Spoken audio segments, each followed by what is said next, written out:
എന്തൊക്കെയുണ്ട് വിശേഷങ്ങൾ? എല്ലാവർക്കും സുഖം തന്നെയല്ലേ? ഞങ്ങളിവിടെ സുഖമായിരിക്കുന്നു. അപ്പോൾ ഞാനിന്ന് വന്നിരിക്കുന്നത് ഒരു സൂപ്പർ സിമ്പിൾ ആയിട്ടുള്ള അതേസമയം ടേസ്റ്റി ആയിട്ടുള്ള റെസിപ്പി ആയിട്ടാണ്. അതായത് ഒരു മുറുക്കാണ്.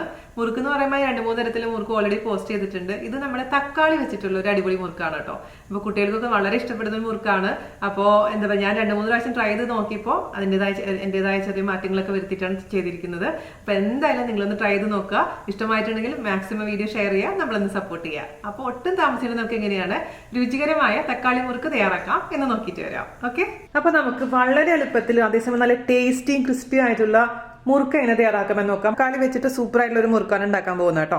അതിനുവേണ്ടി ഞാനിവിടെ 2 തക്കാളി റെഡിയാക്കി വെച്ചിട്ടുണ്ട്. തക്കാളിയിൽ ജസ്റ്റ് ഒന്ന് ക്രോസ് ആയിട്ട് വരഞ്ഞു കൊടുക്കുക. അതിനുശേഷം 3-4 മിനിറ്റ് വെള്ളത്തിലിട്ട് തിളപ്പിച്ചെടുക്കുമ്പോൾ ആ തൊലി അങ്ങ് വിട്ടുപോരും. ആ സമയത്ത് പച്ചവെള്ളത്തിലോട്ട് ഇട്ടതിന് ശേഷം തൊലി അങ്ങ് റിമൂവ് ചെയ്യുക. അങ്ങനെ എടുത്ത് റെഡിയാക്കി വെച്ചിരിക്കുന്ന 2 മീഡിയം തക്കാളിയാണ് കേട്ടോ. അത്യാവശ്യം പുളിയുള്ള തക്കാളിയാണ് ഇതിന് ഏറ്റവും നല്ലത്. പിന്നെ നമുക്ക് വേണ്ടത് പുതിന ഇല. പുതിന ഇല താല്പര്യം ഇല്ലെങ്കിൽ ഒഴിവാക്കാം. പക്ഷെ ഞാൻ ഉണ്ടാക്കി നോക്കിയപ്പോൾ പുതിന ഇല ഇട്ട് ഉണ്ടാക്കി നോക്കിയപ്പോഴാണ് എനിക്ക് കുറച്ചും കൂടെ സ്വാദ് കൂടുതൽ തോന്നിയത് കേട്ടോ. അതുകൊണ്ട് ഞാനിവിടെ പുതിനയുടെ ഇല എടുക്കുന്നുണ്ട്. അപ്പോൾ ഒരു മിക്സിയുടെ ജാറിലോട്ട് നമുക്ക് ഈ തക്കാളി പുതിനയിലയും ഇട്ട് കൊടുക്കാം. അപ്പോൾ ഈ തക്കാളിയുടെ ഈ സ്റ്റെമ്മിന്റെ ഭാഗം നമ്മൾ എപ്പോഴും ഒഴിവാക്കണേ. കട്ടിയുള്ള ഭാഗം ഇടാൻ പാടില്ല. അതിലോട്ട് നമ്മൾ പുതിനയുടെ ഇലയും കൂടി ഇട്ട് കൊടുക്കാം. ഇപ്പം ഞാൻ പറഞ്ഞ പോലെ അത് ഓപ്ഷനിലാണ്, നിങ്ങൾക്ക് താല്പര്യമില്ലെങ്കിൽ ഒഴിവാക്കാം. അപ്പോൾ ഇത് നന്നായിട്ട് അരച്ചിട്ട് ഞാൻ കൊണ്ടുവരാം. അപ്പോൾ അതായത് തക്കാളിയും പുതിനയും നന്നായിട്ട് അരച്ചെടുത്തിട്ടുണ്ട് കേട്ടോ. അത് മാറ്റി വയ്ക്കാം. ഇനി നമുക്കൊരു ബൗൾ എടുക്കാം. ആ ബൗളിലോട്ട് ആദ്യം ഇട്ട് കൊടുക്കേണ്ടത് വറുത്ത അരിപ്പൊടിയാണ്. ഞാനിപ്പോൾ ഇവിടെ ഉപയോഗിക്കുന്നത് നമ്മുടെ ഇടിയപ്പത്തിനൊക്കെ ഉപയോഗിക്കുന്ന പൊടിയില്ലേ, വറുത്ത അരിപ്പൊടി, അതാണ് ഉപയോഗിക്കുന്നത് കേട്ടോ. അത് ഇട്ട് കൊടുക്കാം നമുക്ക്. നൈസായിട്ടുള്ള അരിപ്പൊടി. അതിലോട്ട് 1 കപ്പ് അരിപ്പൊടിക്ക് 1/2 കപ്പ് കടലമാവ്. കടലമാവ് വറുത്തിട്ടൊന്നുമില്ല കേട്ടോ, വറുക്കാത്ത കടലമാവാണ്. ഇത് രണ്ടും കൂടി നന്നായിട്ട് അങ്ങ് മിക്സ് ചെയ്ത് കൊടുക്കാം. അതിനുശേഷം നമുക്ക് അതിലോട്ട് ചേർത്ത് കൊടുക്കേണ്ടത് മുളക് പൊടിയാണ്. നല്ല കളർ കിട്ടാൻ വേണ്ടിയിട്ട് ഞാനിവിടെ ആദ്യം 1/2 ടീസ്പൂൺ കാശ്മീരി മുളക് പൊടി ചേർത്ത് കൊടുക്കുന്നുണ്ട്. അതുപോലെ തന്നെ നമുക്ക് 1 ടീസ്പൂണോളം നല്ല എരിവുള്ള മുളക് പൊടി ചേർത്ത് കൊടുക്കാം. പക്ഷെ അത് ഓരോരുത്തരുടെ സ്പൈസ് ലെവൽ അനുസരിച്ച് മാറ്റം വരുത്തണം കേട്ടോ. കാരണം എനിക്ക് അത്യാവശ്യം നല്ല എരിവുള്ള മുറുക്കാണ് ഇഷ്ടം, അതുകൊണ്ടാണ് ഇത്രയും ചേർത്തിരിക്കുന്നത്. നമ്മൾ മിക്സ് ചെയ്ത് നോക്കുമ്പോൾ അറിയാൻ പറ്റും. പിന്നെ നമുക്ക് ചേർത്ത് കൊടുക്കേണ്ടത് ആവശ്യത്തിന് ഉപ്പ്, അതുപോലെ തന്നെ കായത്തിന്റെ പൊടി അല്പം. നമ്മൾ വീട്ടിൽ പൊടിച്ച കായമാണ്, അല്ലെങ്കിൽ പുറത്തുനിന്ന് വാങ്ങിക്കുന്ന കായാണെങ്കിൽ കുഴപ്പമൊന്നുമില്ല. ഒരു 1/4 ടീസ്പൂണോളം കായത്തിന്റെ പൊടി ചേർത്ത് കൊടുക്കാം. പിന്നെ എള്ള് ഇഷ്ടമാണെങ്കിൽ എള്ള് ചേർത്ത് കൊടുക്കാം. ഞാനിപ്പോൾ എള്ള് ചേർക്കുന്നില്ല. അതിന് പകരമായിട്ട് കുറച്ച് നല്ല ജീരകമാണ് ചേർക്കുന്നത്. ക്യൂമിൻ സീഡ്സ് ആണ് ചേർക്കുന്നത്, ഒരു 1/4 ടീസ്പൂൺ മാത്രം. അതേപോലെ തന്നെ 1 ടീസ്പൂൺ ബട്ടർ ഓപ്ഷനിലാണ്. ഇത്രയും ചേർത്തല്ലോ. അതിനുശേഷം നമുക്ക് കൈ വെച്ചിട്ട് നന്നായിട്ട് അങ്ങ് മിക്സ് ചെയ്ത് കൊടുക്കാം. നമ്മളിത് മിക്സ് ചെയ്ത് കൊടുത്തിട്ടുണ്ട്.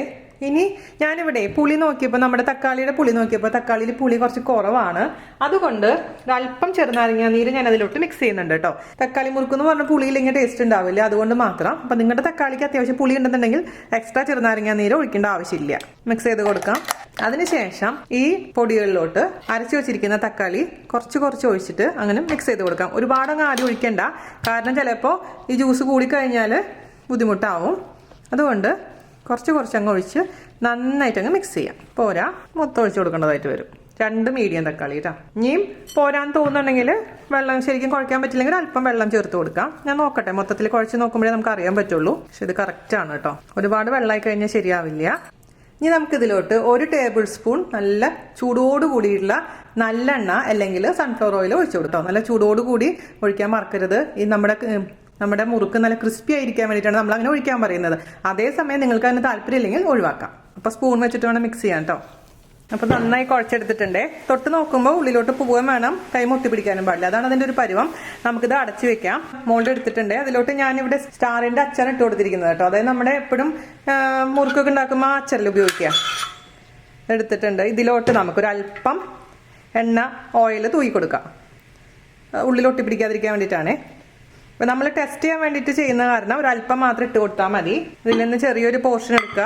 എപ്പോഴും ഓരോ പ്രാവശ്യം എടുക്കുമ്പോഴും നമ്മുടെ മാവ് ബാക്കിയുള്ള അടച്ചു വെക്കാൻ മറക്കരുത് കേട്ടോ. കയ്യിൽ വെച്ചിട്ട് ഇതേപോലെ ആക്കിയതിന് ശേഷം നമുക്കിതിലോട്ട് ഇട്ട് കൊടുക്കാം. ബാക്കിയുള്ള മാവങ്ങ് അടച്ചു വെക്കാം. അടയ്ക്കാം. എണ്ണ ചൂടാക്കാൻ വെക്കുക. ആദ്യത്തെ ഇതൊന്ന് നമുക്കതിൽ കറക്റ്റായിട്ട് ഇതിൽ നമ്മൾ ചേർത്തിരിക്കുന്ന വെള്ളം എല്ലാം കറക്റ്റാണെന്ന് നോക്കാം. ഞാൻ പറഞ്ഞ പോലെ വെള്ളം കുറവ് പോലെ തോന്നുകയാണെങ്കിൽ നമുക്ക് എക്സ്ട്രാ കുറച്ച് വെള്ളം ഒഴിച്ചു കൊടുക്കാം. അതല്ലെങ്കിൽ വെള്ളം കൂടുതലായി തോന്നുകയാണെങ്കിൽ എക്സ്ട്രാ അരിപ്പൊടിയും അതേപോലെ തന്നെ കടലമാവും കൂടെ മിക്സ് ചെയ്ത് ഇട്ട് കൊടുത്താൽ മതിയാവും. എന്താണെങ്കിലും നമുക്കിത് കറക്റ്റ് ആക്കാൻ പറ്റും. നിങ്ങൾ ടെൻഷനേ വേണ്ടാത്ത ഒരു റെസിപ്പിയാണിത് കേട്ടോ. അപ്പോൾ നമുക്ക് എണ്ണ ചൂടാക്കാൻ വയ്ക്കാം. മീഡിയം ചൂടായിരിക്കുന്ന എണ്ണയിലോട്ട് നമുക്ക് ടെസ്റ്റ് ചെയ്യാൻ വേണ്ടിയിട്ട് ആദ്യം കുറച്ച് മാത്രമേ ഇട്ട് കൊടുക്കുക. കറക്റ്റായിട്ട് വരുന്നുണ്ടോ നോക്കാം. യെസ്, നമ്മൾ റെഡി ആയിട്ടുണ്ട്, കറക്റ്റാണ്. അപ്പം നിങ്ങൾക്ക് ഇങ്ങനെ വരുന്നില്ലെങ്കിൽ വേഗം പൊട്ടി പോകുന്നുണ്ടെങ്കിൽ കഴിഞ്ഞാൽ വെള്ളം കൂടിയിട്ടുണ്ടെന്നാണ് എൻ്റെ അർത്ഥം. അതുകൊണ്ട് അപ്പം അങ്ങനെ വരുമ്പോൾ നിങ്ങൾ എന്ത് ചെയ്യണം, കുറച്ചും കൂടെ പൊടി അങ്ങ് ഇട്ട് കൊടുത്താൽ മതി. ഇത് ഉണ്ടാക്കി നോക്കിയിട്ട് കറക്റ്റ് ടേസ്റ്റ് നിങ്ങൾ മനസ്സിലാക്കുക. എന്തെങ്കിലും കുറവാണെങ്കിൽ എക്സ്ട്രാ ചേർത്ത് കൊടുക്കാൻ മറക്കരുത്. അപ്പോൾ ഇതൊന്നും നമുക്ക് തിരിച്ചും മറിച്ചിട്ട് അങ്ങ് റെഡിയാക്കി എടുക്കാം കേട്ടോ. മീഡിയം ചൂട് മെയിൻറ്റെയിൻ ചെയ്യാൻ പ്രത്യേകിച്ച് ശ്രദ്ധിക്കുക. അതല്ലെങ്കിൽ എന്ത് പറ്റുമെന്ന് വെച്ച് കഴിഞ്ഞാൽ ഓവർ ചൂടാണെങ്കിൽ പെട്ടെന്ന് തന്നെ ബ്രൗൺ കളർ ആവും, ഉള്ളിലങ്ങ് കുക്കാവില്ല, സോഫ്റ്റ് ആയിട്ട് തന്നെ ഇരിക്കുകയും ചെയ്യും. ഓക്കെ, ഇപ്പം നിങ്ങൾക്ക് ശരിക്കുള്ള ഷേപ്പിൽ എന്താ പറയുക ചുറ്റി ഉണ്ടാക്കണമെങ്കിൽ ഉണ്ടാക്കാം കേട്ടോ. അതിൻ്റെ വീഡിയോൻ്റെ ലിങ്ക് ഞാൻ താഴെ തന്നെ സാധാരണ മുറുക്ക് ഉണ്ടാക്കുന്ന എങ്ങനെയാണെന്നുള്ള വീഡിയോ ഞാൻ ഇട്ടിട്ടുണ്ട്. ഞാനിപ്പോൾ ഇത് വെറുതെ ചെറിയ പീസസ് ആയിട്ടാണ് മുറിച്ചുണ്ടാക്കാൻ പോകുന്നത്. അപ്പോൾ കുറച്ചും കൂടി എളുപ്പമാണ്, എല്ലാവർക്കും ചെയ്യാൻ പറ്റും അങ്ങനെ. പിന്നെ നിങ്ങൾ ഓരോരുത്തരും എടുക്കുന്ന തക്കാളി അനുസരിച്ചും തക്കാളിയുടെ ഉള്ളിലുള്ള ആ ജ്യൂസിന്റെ അനുസരിച്ചും വെള്ളത്തിന്റെ അളവ് വ്യത്യാസം വരും കേട്ടോ. ഞാൻ പറഞ്ഞ പോലെ മൊത്തത്തിൽ അങ്ങ് ആദ്യം തന്നെ ഒഴിക്കരുത്. തക്കാളിയുടെ ജ്യൂസ് ആ പൊടിയിലോട്ട് കുറച്ച് ഒഴിച്ച് മിക്സ് ചെയ്ത് നോക്കി കറക്റ്റ് ആവുന്ന വരെ അങ്ങ് മിക്സ് ചെയ്തുകൊണ്ടേ ഇരിക്കുക. എല്ലാം കൂടെ ഒഴിക്കണമെങ്കിൽ ചിലപ്പോൾ ഒരുപാട് വെള്ളം കൂടിപ്പോകും, പിന്നെയും നമ്മൾ ആ പൊടി ഇടേണ്ടതായിട്ട് വരും. നമ്മുടെ മുറുക്ക് ആദ്യത്തെ സക്സസ് ആയിട്ടുണ്ട്. നമുക്കിതെടുത്ത് അരിപ്പയിലോട്ട് മാറ്റാം. ഞാനിപ്പോൾ ആദ്യത്തെ ബാച്ച് കഴിച്ച് നോക്കിയപ്പോഴേ എനിക്ക് ഇച്ചിരി പുളി കുറവ് പോലെ തോന്നി, അതുപോലെ തന്നെ ഉപ്പ് കുറവ് പോലെ തോന്നി, പിന്നെ മിന്റിന്റെ ഫ്ലേവർ കുറച്ച് കുറഞ്ഞ പോലെ തോന്നി. അപ്പോൾ അതുകൊണ്ട് ഞാൻ എക്സ്ട്രാ ഒരു അല്പം കൂടിയിട്ട് ഒരു 1/4 ടീസ്പൂണോളം ചെറുനാരങ്ങ നീര് ചേർത്തിട്ടുണ്ട്, ഉപ്പ് ചേർത്തിട്ടുണ്ട്, അതേപോലെ തന്നെ കുറച്ചും കൂടെ മിന്റ് ലീവ്സ് എടുത്ത് അതായത് പുതിനയില എടുത്ത് ചതച്ച് ചേർത്തിട്ടുണ്ട് കേട്ടോ. അപ്പോൾ അതുകൊണ്ടാണ് ഞാൻ പറഞ്ഞത് നിങ്ങൾ ഓരോരുത്തരും അത് ആദ്യം ഉണ്ടാക്കിയിട്ട് കഴിച്ച് നോക്കിയിട്ട് വേണം അടുത്ത ബാച്ച് ഉണ്ടാക്കാൻ. അപ്പോൾ എക്സ്ട്രാ എന്തെങ്കിലും മാറ്റങ്ങളുണ്ടെങ്കിൽ വരുത്താൻ പറ്റും. അപ്പോൾ ഇനി നമുക്ക് ശരിക്കും ഉണ്ടാക്കാൻ തുടങ്ങാം കേട്ടോ. മീഡിയം ചൂടായിരിക്കുന്ന എണ്ണയിലോട്ട് ഒന്നില്ലെങ്കിൽ വട്ടത്തിൽ ഇട്ട് കൊടുക്കാം, അല്ലെങ്കിൽ ചെറിയ പീസസ് ആയിട്ട് ഇട്ട് കൊടുക്കാം കേട്ടോ. എങ്ങനെയാണെങ്കിലും കുഴപ്പമില്ല. മുങ്ങി കിടക്കുന്ന രീതിയിലുള്ള എണ്ണ വേണമെന്ന് മാത്രം ശ്രദ്ധിച്ചാൽ മതി, കാരണം നമുക്കിത് മുറിച്ചെടുക്കാം. അപ്പോൾ നമുക്കിത് മീഡിയം തീയിൽ തന്നെ ഇട്ടതിന് ശേഷം തിരിച്ചു മറിച്ചിട്ട് നല്ല കളറാവുന്ന വരെ അങ്ങ് ഫ്രൈ ചെയ്തെടുക്കാം കേട്ടോ.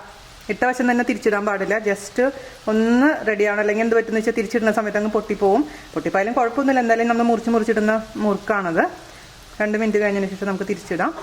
നല്ല ക്രിസ്പി ആവുന്നവരെ. നമ്മൾ ആദ്യം ഉണ്ടാക്കിയ മുറുക്ക് ഇരുന്നപ്പോൾ കളറും വന്നു, നമ്മളൊന്നും ചേർത്തിട്ടില്ല കേട്ടോ. അത് തന്നെ തണുത്തപ്പോൾ നല്ല ഓറഞ്ച് കളർ വന്നിട്ടുമുണ്ട്, നല്ല ക്രിസ്പി ആയിട്ടുണ്ട്. അപ്പോൾ ഇതുപോലെ ആവും. അപ്പോൾ നിങ്ങൾ ആദ്യമേ തന്നെ കളർ വന്നില്ല എന്ന് വെച്ച് ടെൻഷൻ്റെ ആവശ്യമൊന്നുമില്ല, പക്ഷേ ഇരിക്കുന്നതോറും കളർ വന്നോളും. കറക്റ്റ് കൺസിസ്റ്റൻസി ആണെങ്കിലാണ് ഇങ്ങനെ വരുന്നത്. അല്ലെങ്കിൽ വെള്ളം കൂടിക്കഴിഞ്ഞത് പൊട്ടി പോവേ.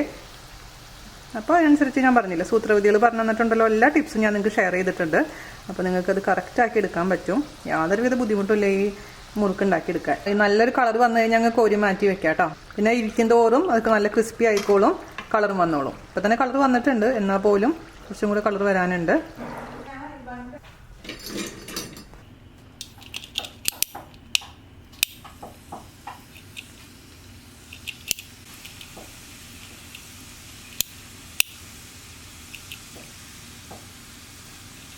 അപ്പോൾ ഇതും നേരത്തെ പോലെ തന്നെ അങ്ങ് തിരിച്ചു മറിച്ചിട്ട് അങ്ങ് ഫ്രൈ ചെയ്തെടുക്കാം കേട്ടോ. അപ്പോൾ നമ്മളെ ലാസ്റ്റ് ബാച്ചും റെഡി ആയിട്ടുണ്ട്. ഇതും കൂടെ അങ്ങ് അരിപ്പയിലോട്ട് അങ്ങ് ഇട്ട് കൊടുക്കും. അരിപ്പയിലുണ്ടായിരുന്നു ഞാൻ വേറെ പാത്രത്തിലോട്ട് മാറ്റിയിട്ടാണ്, കാരണം ഒന്നിൻ്റെ മുകളിൽ വീണ്ടും എണ്ണ ഇട്ട് കഴിഞ്ഞാൽ അതിലോട്ട് എണ്ണ പിടിക്കുക. അതിന് വേണ്ടിയിട്ട് ഓൾറെഡി താഴെ അരിപ്പയിലിട്ടിരുന്നത് മാറ്റാൻ മറക്കരുത്. അതിന് മേലെ കൂടെ ഇടരുത് കേട്ടോ. അപ്പോൾ നമ്മുടെ സൂപ്പർ ടേസ്റ്റി ആയിട്ടുള്ള തക്കാളി മുറുക്ക് റെഡി മണി ആയിട്ടുണ്ട്. എല്ലാവരും ഒന്ന് തയ്യാറാക്കി നോക്കണം. അപ്പോൾ ഞാൻ നിങ്ങൾക്ക് കാണിച്ചു തരാം. അതിൻ്റെ ക്രിസ്പിനെസ് കാണാനും സുന്ദരിയായിട്ടുണ്ട് കേട്ടോ. നല്ല അടിപൊളിയായിട്ടുള്ളൊരു മുറുക്കാണത്. അതേപോലെ തന്നെ ടേസ്റ്റിയാണ്. വേറൊരു ടിപ്പും കൂടെ ഞാൻ പറഞ്ഞുതരാം. നിങ്ങൾ ഉണ്ടാക്കി കഴിഞ്ഞതിന് ശേഷം കുറച്ചും കൂടി സ്പൈസി ആവാമായിരുന്നു എന്നൊക്കെ തോന്നുകയാണെങ്കിൽ, അല്ലെങ്കിൽ ഉപ്പ് കൂടെ വേണമെന്ന് തോന്നുവാണെങ്കിൽ എന്താ ചെയ്യേണ്ടതെന്ന് വെച്ച് കഴിഞ്ഞാൽ കുറച്ച് മുളക് പൊടി എടുക്കാം, അതിലോട്ട് ഉപ്പ് മിക്സ് ചെയ്യുക, അതിനുശേഷം ഇതിലോട്ടൊന്ന് ഇട്ട് കൊടുക്കാം, എന്നിട്ട് അങ്ങ് കുടഞ്ഞെടുക്കാം. അപ്പോൾ ഇതിലേക്ക് ചെറുതായിട്ടങ്ങ് ഉപ്പും എരിവൊക്കെ പിടിച്ചോളും. അങ്ങനെ നിങ്ങൾക്ക് ചെയ്യാം. അപ്പോൾ ടേസ്റ്റ് നമുക്ക് ഇഷ്ടമുള്ള രീതിയിലോട്ട് ഈവൻ ഫ്രൈ ചെയ്തതിന് ശേഷം മാറ്റിയെടുക്കാം. അപ്പോൾ ഇത്രയുള്ള പരിപാടി. സൂപ്പർ ടേസ്റ്റ് ആയിട്ടുള്ള തക്കാളി മുറുക്ക് എല്ലാവരും തയ്യാറാക്കി നോക്കുക. അതിനുശേഷം ഫീഡ്ബാക്ക് പറയാൻ മറക്കരുത്. അപ്പോൾ അടുത്ത അടിപൊളിയായിട്ടുള്ള റെസിപ്പി ആയിട്ട് വരുന്നവരെ നന്ദി, നമസ്കാരം. Thank you.